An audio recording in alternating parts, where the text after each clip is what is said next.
Il était une fois deux hommes qui vivaient dans le même village. L'un avait 4 chevaux et l'autre n'en avait qu'un seul.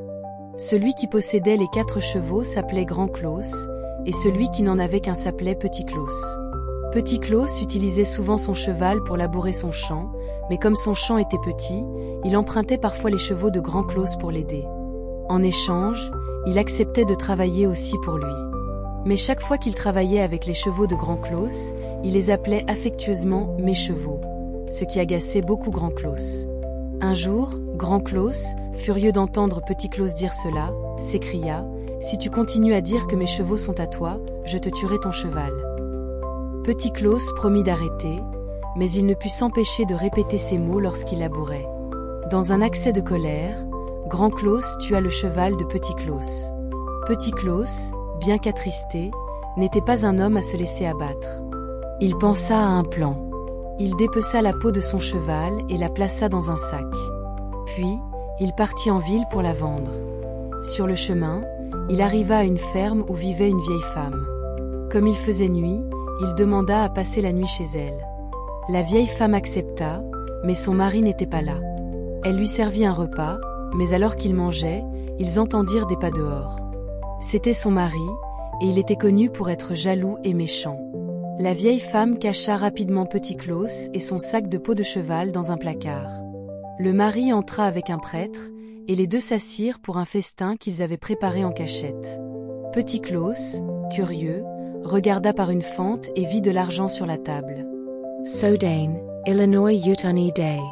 Il cria depuis le placard, « Oh, quel festin magnifique !» Effrayés, le mari et le prêtre pensèrent qu'un fantôme parlait. Ils s'enfuirent en laissant tout derrière eux, y compris l'argent. Petit Claus sortit du placard, prit l'argent et continua son chemin.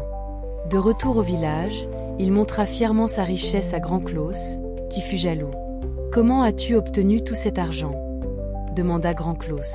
« C'est grâce à la peau de mon cheval, » répondit Petit Claus. « Je l'ai vendu pour beaucoup d'argent. » Grand Claus, avide de richesse, tua immédiatement ses 4 chevaux, en retira les peaux et partit en ville pour les vendre. Mais personne ne voulait acheter des peaux de chevaux, et Grand Claus rentra chez lui, furieux et ruiné. Il décida de se venger de Petit Claus. Une nuit, il se rendit chez lui avec un grand sac et l'Y enferma. Il emmena le sac vers une rivière pour le noyer, mais en chemin, il entra dans une église pour se reposer. Pendant qu'il était à l'intérieur, Petit Claus, toujours malin, trouva un moyen de s'échapper. Il plaça à sa place un gros rocher dans le sac et s'enfuit. Grand Claus, ignorant l'échange, jeta le sac dans la rivière, pensant avoir éliminé Petit Claus. Mais à sa grande surprise, Petit Claus réapparut quelques jours plus tard, bien vivant, et portant encore plus d'argent qu'avant. Comment as tu survécu? Demanda Grand Claus, abasourdi.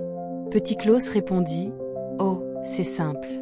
Je suis allé sous l'eau et j'ai trouvé un trésor. » Grand Claus, avide et stupide, se précipita vers la rivière avec un sac et se jeta dedans, espérant trouver un trésor lui aussi. Mais il ne revint jamais. Petit Claus, quant à lui, vécut heureux et paisible avec sa nouvelle fortune, profitant de sa malice et de sa chance pour toujours triompher des situations les plus improbables.